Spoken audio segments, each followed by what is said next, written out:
Hey, what's up, Mavs fans? Kevin Gray, Mavericks pre- and post-game host on 97.1 The Freak on the Dallas Mavericks Radio Network. Appreciate you joining me for my latest video here on Kevin Gray Sports. Be sure to like and comment on this video, and you can download and subscribe to the Inside The Mavs podcast wherever you get your podcast for free. Give it a 5-star rating and write a review for it while you're there. And you can follow me on Twitter at Kevin Gray Sports. The Mavericks get clobbered by the Phoenix Suns on Wednesday night to lose their third straight game after falling to the Lakers. And then the Celtics on Monday. Kevin Durant, Devin Booker, and Bradley Beal turn around what was a 16-point deficit into a 23-point beatdown, a 39-point overall turnaround in a game where Devin Booker dropped 46 points, including 22 in the second quarter, where he outscored the Mavericks by himself 22-20. And the Mavericks defensively, midway from the second quarter on, were absolutely dominated by the Phoenix Suns. Now the Mavericks sit here as they try to pick themselves up after having lost 3 straight games. They get ready to go on the road to Atlanta on Friday before taking on the Sacramento Kings on Saturday in a road home back-to-back. But coming out of the game, there was a lot of frustration, obviously, for the way that the team performed, especially in the second half. The amount of composure that was lost throughout the course of the game, whether it be Grant Williams getting tossed in the game, Luka Doncic allegedly having a fan tossed from the game because of comments being made by a Suns fan throughout the course of the game. Among other things, Luka Doncic getting into it with reporters after the game. Not to mention the effort that was lacking for this team, especially in the second half, left a lot to be desired, and questions now arising, continuing to be arisen, about whether or not Jason Kidd is the right man for the job. This team has not been good since its 8-2 start. Let's look at some of the numbers here. Since their 8-2 start, the Mavericks are 16-18 over their last 34 games, 20th in the NBA in defensive rating, 17th in offensive rating, 20th overall in net rating at a negative 1.5, 22nd in field goal percentage, 23rd in three-point percentage, 27th in free throw percentage. You're sensing a theme here. 24th in rebounds per game. This is a team in a lot of categories that's been a bottom third team in the league since their hot start, going 8-2 over their first 10 games. Now, the schedule has been unkind to them at times. Injuries have taken a toll on this team, but the inconsistency and up and down nature of this team has left a lot of us frustrated about what is happening on a day-to-day basis, game-to-game basis, and what is happening with these players from an accountability standpoint, and it falling on the head coach. Ever since their surprise run in the Western Conference Finals a couple of years ago, you saw how things ended last season with having to ensure that they kept a lottery pick in the NBA draft, which did turn into Derek Lively, thank goodness. And now, after a really good start to the season, while Kyrie Irving has dealt with injury, Luka Doncic continues to deal with injury, the inconsistency of a Grant Williams so far this year as well. Derek Lively has been a major bright spot in what he's been able to provide in the middle. Also dealing with injuries to guys like Dante Exum and others. My point being, this has been one hell of a roller coaster so far through these first, as you look at it now, 44 games for a team that's now 24-20. And when you look at the Western Conference and the way that the Phoenix Suns, who have now won 7 straight games, you've already seen how the Pelicans and the Los Angeles Clippers have started to play as well. The Clippers have been one of the best teams in the NBA since about mid-November. The Mavericks right now are in a skid that doesn't look like is going to be ending anytime soon. Now you say, Kevin, they could get back on track as soon as Friday when they take on the Atlanta Hawks, especially with no Trae Young as he continues to deal with a concussion and trade rumors swirling around DeJounte Murray and whether or not he'll be a part of this team by the time we get to the February 8th trade deadline. But for Jason Kidd, this has to be a moment for him where he looks and takes accountability for the way that his team has played. No more do we Mavs fans, I should say, want to hear that no one's dying or I'm just watching just as much as you are. What I thought was going to be a seminal moment in the game for them against the Suns, where the Mavericks clearly could not stop the freight train that was Devin Booker, especially in the third quarter, the amount of frustration, yes, with the officials and the way that the game was being called, where the officiating did not have a good grasp and handle on that game between the Mavericks and the Suns on both sides. Grant Williams getting tossed after committing unnecessary fouls and doing the amount of chirping that he was. Luka doing the constant chirping that he's always doing with the officials. I thought Jason Kidd would have a moment where he would stand up for his team and maybe get a technical or maybe get tossed. You've seen when teams have seen things unravel, the coach be able to step in and protect his players, especially when it feels like on that particular night, the referees aren't doing their team any favors. And it didn't feel like, in a lot of ways, the Mavericks were getting any favors done by them when it came to the officiating. That is the time when the head coach needs to step in and be able to take some of that and protect his players and get them to refocus on the task at hand, which is, don't worry about the officials. I'll take the brunt of that. You go out there and play and execute based on what we need to do to try to get ourselves back in this ball game. And that simply didn't happen. Things have to change for this team, and they have to change quick. And let's get something clear and on the table here.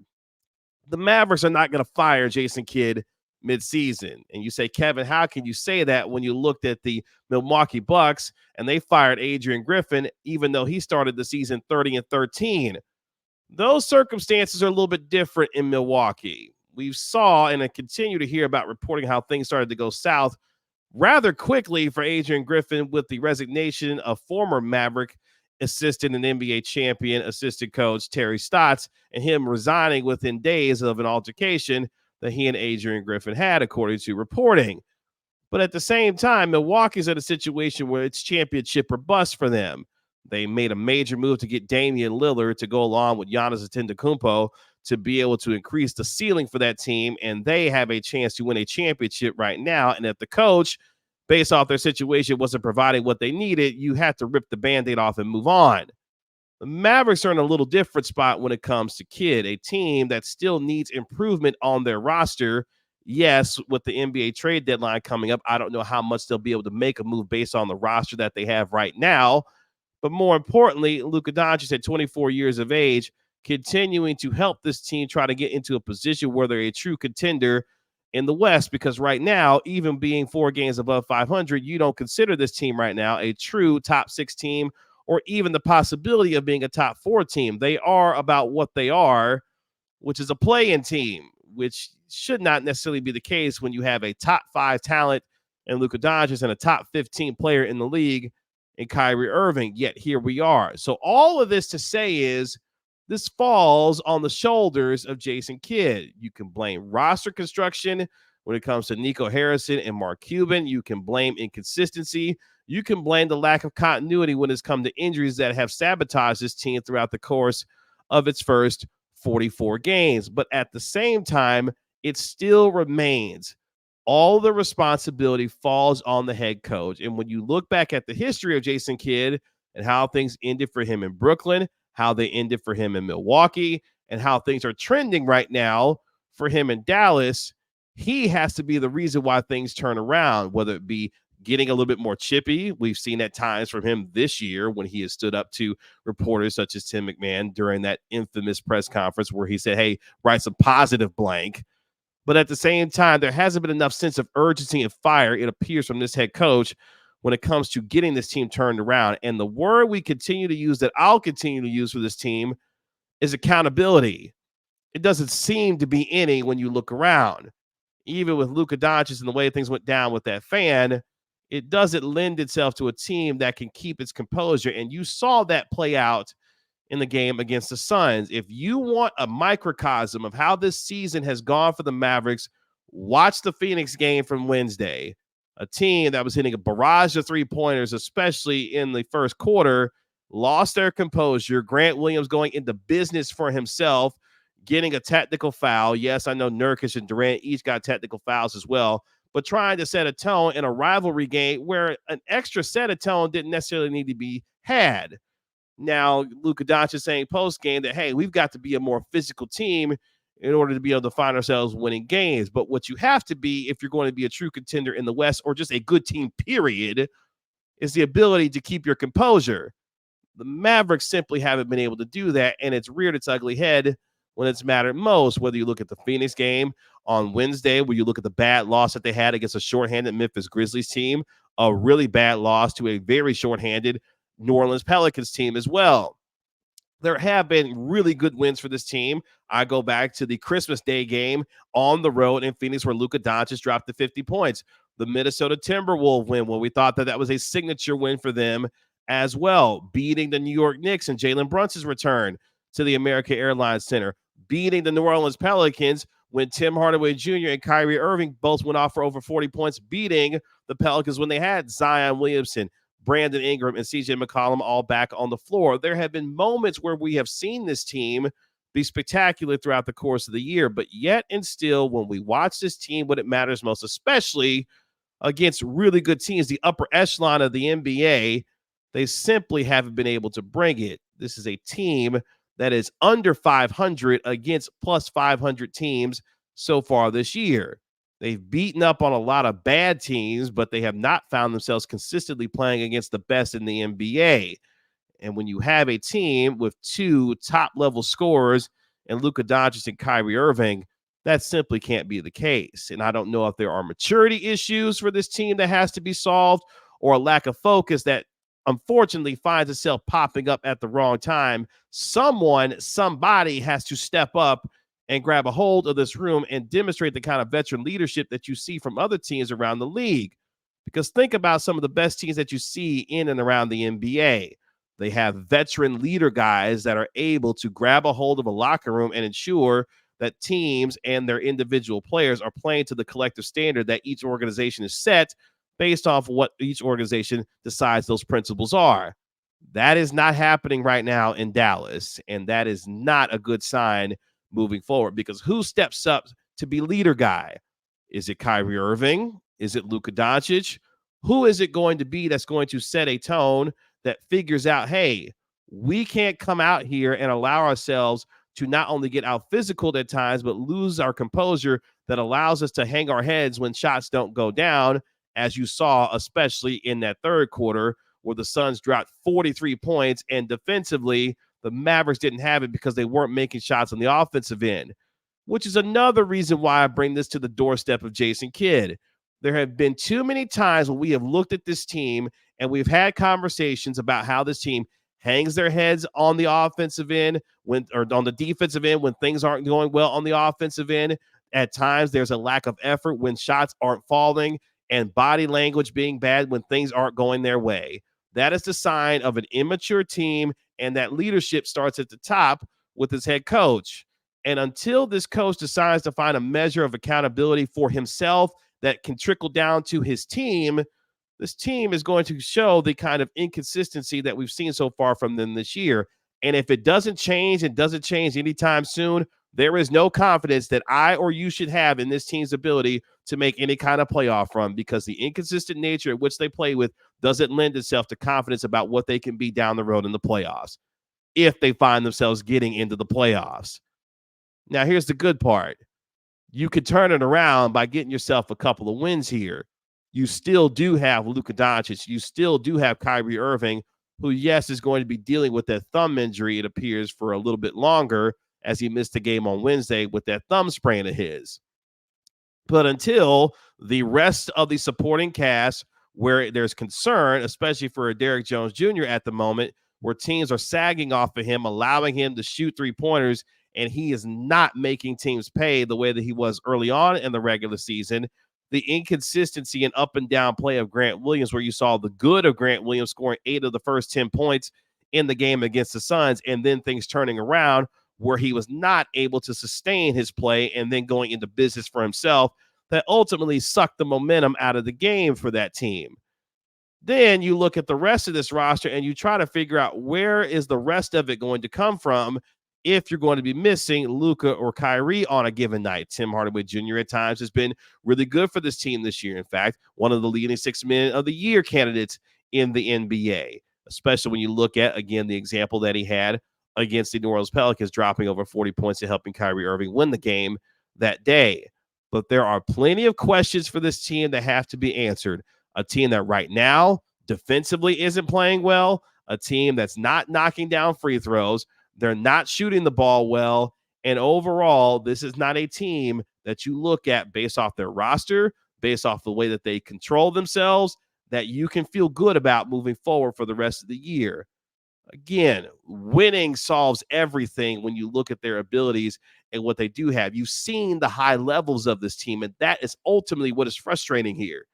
You've seen the levels at which this team has been capable of playing at times throughout the season. Can they find a way to consistently do that after the All-Star break and prior to the All-Star break, where we have a couple of weeks left before we get there? The schedule, though, is going to be difficult.